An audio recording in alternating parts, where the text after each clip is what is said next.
Tudo bem, pessoal? Vamos concluir o nosso primeiro bimestre falando de farmacologia dos distúrbios ácido-pépticos, nossa aula 7. Eu vou dividir da mesma forma das demais aulas, vou falar primeiro sobre fisiopatologia dos distúrbios ácido-pépticos e na segunda parte da aula a gente fala sobre farmacologia, né? Então vamos primeiro começar com a fisiopatologia. Quero só para que vocês relembrem que os distúrbios ácido-pépticos, como o próprio nome diz, né, eles são provocados pela acidez estomacal e pela pepsina, a proteína que funciona como uma enzima no suco gástrico e que digere outras proteínas, né? Então, a pepsina ela tem a capacidade de quebrar outras proteínas, como colágeno, por exemplo. E o ácido clorídrico é um ácido produzido pelo estômago em pH muito baixo, extremamente ácido, né? Um pH aí próximo de 1. Num estômago saudável, gente, existe uma proteção mucosa, uma barreira mucosa, uma espessa camada de muco sobre o epitélio. E esse muco tem propriedades alcalinas. Se lembrem que esse muco tem íons bicarbonato, que tornam ele alcalino. Essa proteção mucosa tem dupla função, né? Proteger a parede do estômago do próprio ácido, porque um ácido num pH tão baixo seria capaz de promover uma queimadura na parede estomacal. Ele só não faz isso porque a parede está protegida por uma cobertura de um gel alcalino, que a gente chama de muco, né? Um muco, inclusive, que reveste todas as estruturas do trato gastrointestinal e é especialmente espesso, né, aqui no estômago. Mas não podemos esquecer que o suco gástrico também tem pepsina, e pepsina é uma enzima que quebra proteínas. E ela pode danificar a parede do estômago, ela pode destruir inclusive as próprias células estomacais, degradando as proteínas da membrana dessas células. A pepsina não faz isso num estômago saudável porque, mais uma vez, o muco protege a parede do estômago. Então lembra que se essa parede mucosa for rompida, tentem se lembrar de que a parede estomacal é repleta de camadas, né? Então essas muitas camadas da parede estomacal, né? Lembra que depois do epitélio eu tenho mucosa, muscular da mucosa, submucosa, camadas musculares circular e longitudinal e depois uma membrana serosa. Então todas essas camadas podem ser escavadas pelo ácido e pela pepsina, caso a proteção mucosa falhe. Por isso que a gente chama de ataque ácido péptico, porque o ácido está provocando uma queimadura ácida, né? Uma degradação ácida das várias camadas teciduais aqui do estômago, e a pepsina está provocando um ataque proteolítico, ou seja, está lisando, quebrando proteínas.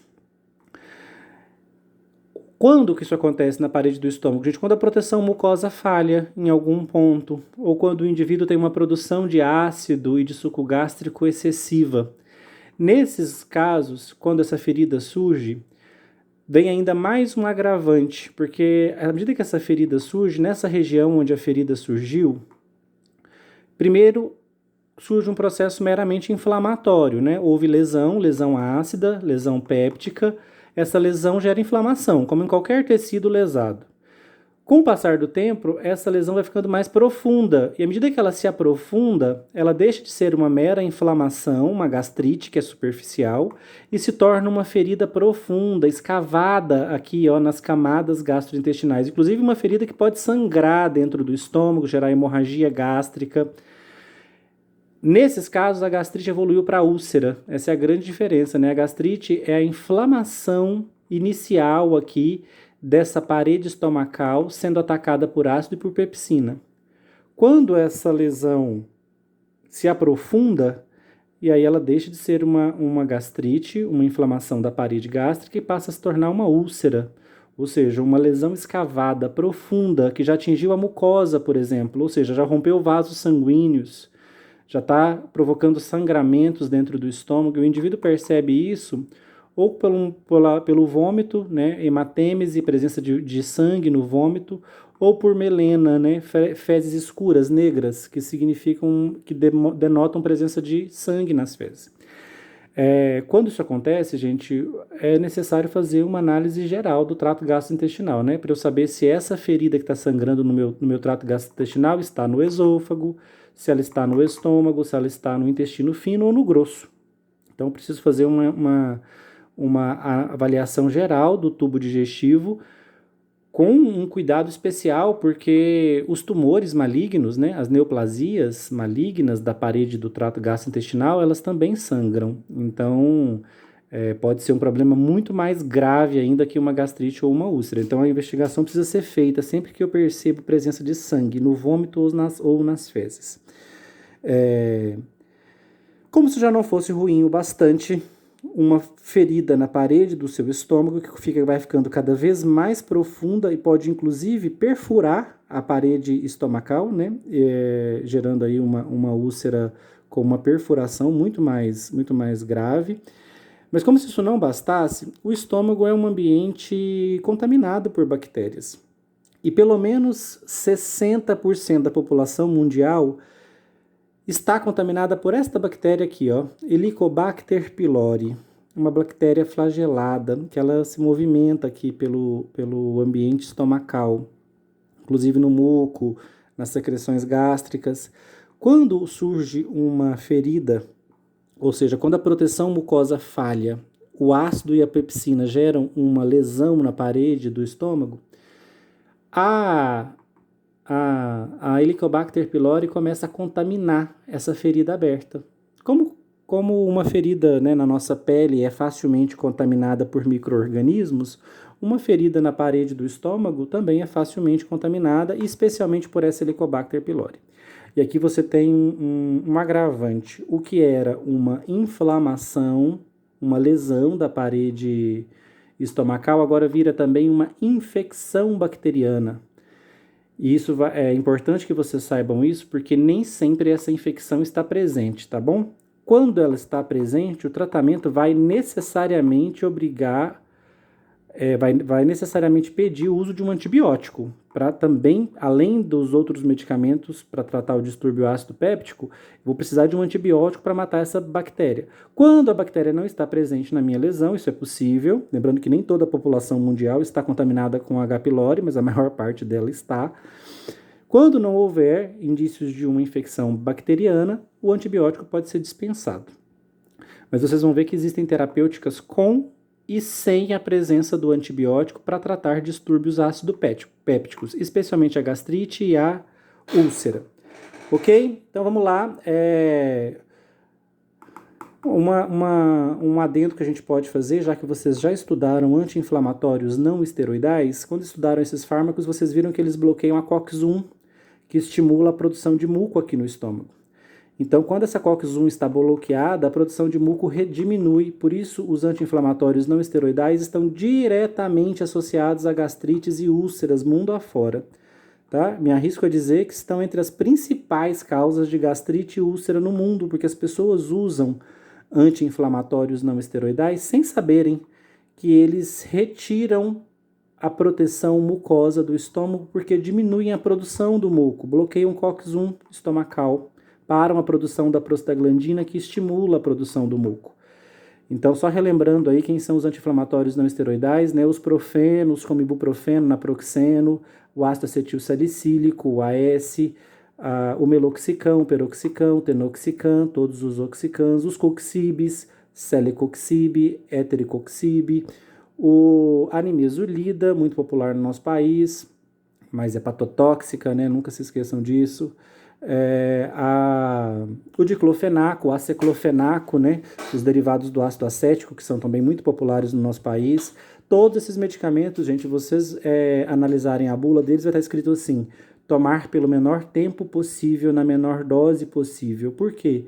Porque se você exagerar, você vai destruir a proteção mucosa do seu estômago, você vai enfraquecê-la, e com isso o ácido e a pepsina irão atacar a parede do estômago, gerar inicialmente uma inflamação superficial, uma gastrite, e com o tempo, se não tratada, essa gastrite vai virando uma ferida profunda na parede estomacal, ou seja, atravessa o epitélio, entra na mucosa, na submucosa, rompe vaso sanguíneo, gera hemorragia. pode se contaminar ainda por uma bactéria como Helicobacter pylori. Tá? Muitas vezes o motivo da biópsia, gente, nessa ferida tem dois objetivos, né? Quando você faz uma endoscopia e o médico diz que fez uma biópsia. O que é a biópsia? Ele coletou um pedacinho desse tecido lesado. O que ele está querendo saber? Ele pode estar querendo saber duas coisas. Está infectada pelo H. pylori ou não? Ele vai conseguir descobrir isso. E ele também vai conseguir descobrir se isso aqui é realmente uma úlcera, ou seja, uma ferida provocada pelo ataque ácido péptico, pela acidez e pela pepsina, ou se essa ferida é uma neoplasia maligna. Então ele precisa descartar essa opção. Nem preciso dizer que neoplasia maligna tem uma abordagem terapêutica completamente distinta de uma úlcera. Então é muito importante que o gastroenterologista, né, esteja muito certo se ele está tratando uma ulceração ou uma ulceração fruto do ataque ácido péptico ou uma ulceração, uma ferida que surgiu por conta do desenvolvimento de uma neoplasia maligna. Então ele precisa fazer essa diferenciação. Muitas vezes só visualmente, tá, gente? Essa diferenciação não é possível. É preciso da biópsia e de um especialista em patologia para diferenciar um tecido inflamado de um tecido neoplásico. Então aqui vai surgir um processo inflamatório, né, o corpo tentando combater esses micro-organismos que infectam a ferida. O ácido e a pepsina vão continuar atacando-a. Então, por isso, nós vamos ter que ter uma série de iniciativas para tentar permitir que essa ferida cicatrize. Tá? Então, fica com isso na cabeça. Farmacologia de distúrbios ácido-pépticos é uma tentativa de promover cicatrização dessa ferida usando medicações. E nós temos várias abordagens. Mas eu espero que algumas já estejam óbvias para vocês, né, gente? Eu preciso parar a produção de ácido, né? Preciso neutralizar esse ácido. Porque enquanto a acidez do estômago estiver intensa, o ataque ácido a essa ferida vai continuar acontecendo. Eu sempre falo para os meus alunos, pensa que você tem uma ferida na sua mão e todos os dias de manhã você pinga, todos os dias de manhã não, todos os dias, várias vezes por dia, você pinga umas gotinhas de ácido clorídrico nessa ferida. Ela vai fechar? Muito pelo contrário, né? Ela vai se agravar. Então, parar a produção de ácido é uma coisa que eu espero que esteja óbvia na cabeça de vocês. Esse é um objetivo crucial para ter alguma chance de reconstituir essa ferida, né? Para dar chances ao nosso corpo de cicatrizar, né? De regenerar essa parte da parede estomacal que foi danificada. Vocês repararam que do ácido clorídrico, e aqui, né, do suco gástrico, né, o ácido clorídrico e pepsina, eu puxei duas setas, uma para cima em direção ao esôfago e outra para baixo em direção ao duodeno. Isso aqui, gente, só para lembrar vocês que essas áreas que se comunicam diretamente com o estômago também são suscetíveis de serem atacadas pelo ácido gástrico e pela pepsina. Então eu posso ter essas ulcerações e essas inflamações no esôfago e no duodeno. Elas só mudam de nome, no estômago é gastrite, no esôfago é esofagite. Se esse ácido chegar lá na garganta, vira faringite. Se esse ácido vier para o duodeno, é uma duodenite. E se escavar, se ficar uma ferida profunda, é úlcera. Úlcera esofágica, úlcera duodenal, úlcera estomacal. Então eu posso ter, lembrando que durante o refluxo, né, quando o estômago se contrai, e eu tenho um problema aqui no meu esfíncter gastroesofágico e ele está permitindo que o ácido estomacal e a pepsina refluam para o esôfago e podem chegar até na garganta, especialmente durante a noite, quando a gente está deitado, facilmente ele atinge a garganta, a boca, então a gente tem sensibilidade nos dentes, a boca se enche de aftas, a faringe fica infeccionada.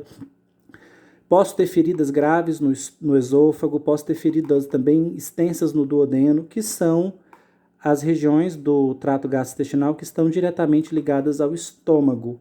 Esse ambiente cáustico, né, que é o estômago muito ácido e contendo pepsina. Só para a gente finalizar, quero que vocês se lembrem quem produz o ácido clorídrico no estômago. Tá? É importante que vocês se lembrem da célula oxíntica. A célula oxíntica ela é estimulada por estamina, produzida pela célula ECL. E quem estimula a célula ECL é gastrina. Então, voltem lá na fisiologia, naquela cascata de estímulo à produção do ácido gástrico. Então, a chegada do alimento no estômago estimula a célula G a produzir gastrina, gastrina estimula a célula ECL a produzir histamina, e histamina estimula a célula oxíntica a produzir ácido clorídrico. Então, lembra aqui, ó. Aqui eu desenhei uma célula oxíntica grande, né? Célula oxíntica ou parietal, para vocês lembrarem que quando a histamina se liga no receptor de histamina na célula oxíntica, o receptor H2. Opa, olha aqui, ó. O receptor de histamina no estômago é H2. Não é o mesmo receptor da histamina que nós vimos lá nos antialérgicos, que é H1. Então aqui é um outro tipo de receptor. Por isso não pensem que aqueles antialérgicos agem aqui não, tá? Aqueles antialérgicos se ligam em H1, não se ligam em H2. Aqui eu vou precisar de um outro grupo de fármacos que se liguem no H2, assim como a histamina. Porque quando a histamina se liga, ela aumenta o AMP cíclico, porque o receptor H2 é acoplado à proteína GS. Ao aumentar o AMP cíclico, a célula oxíntica joga para fora potássio e cloreto. Só que, tá vendo? Ela está jogando para fora cloreto de potássio. Mas a célula oxíntica possui uma bomba de prótons que troca potássio por hidrogênio. É a bomba de prótons de hidrogênio e potássio. O que ela faz? Ela pega esse potássio que ela mesma, que a própria célula oxíntica liberou, e troca ele por hidrogênio.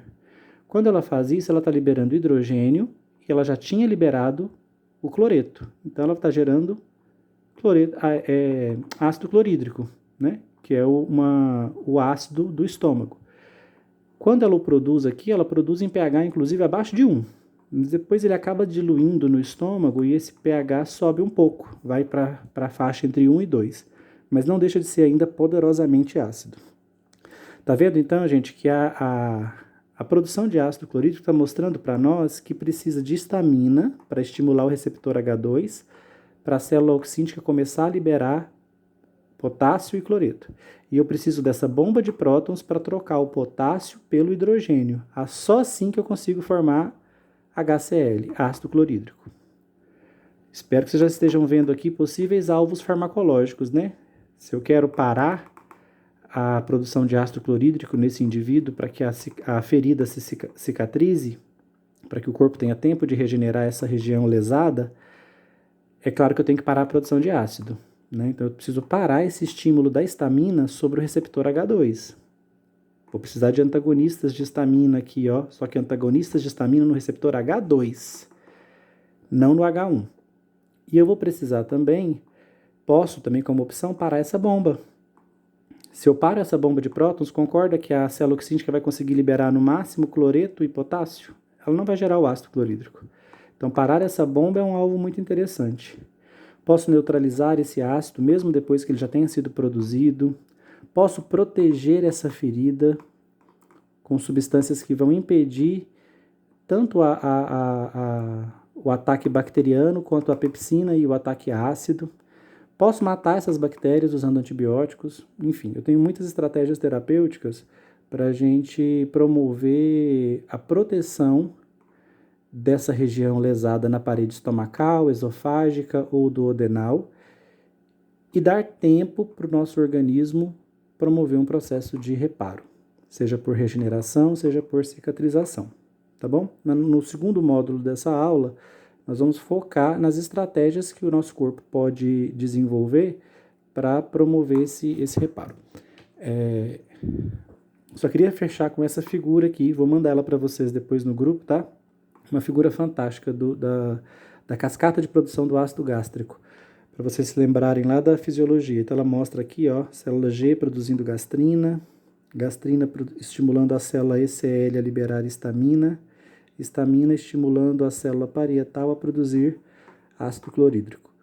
Então ela faz esse esquema aqui e mostra também a célula D que produz somatostatina e inibe a célula G. Então a célula D é responsável por parar a produção do ácido gástrico, enquanto que a célula G é responsável por iniciar a produção do ácido gástrico.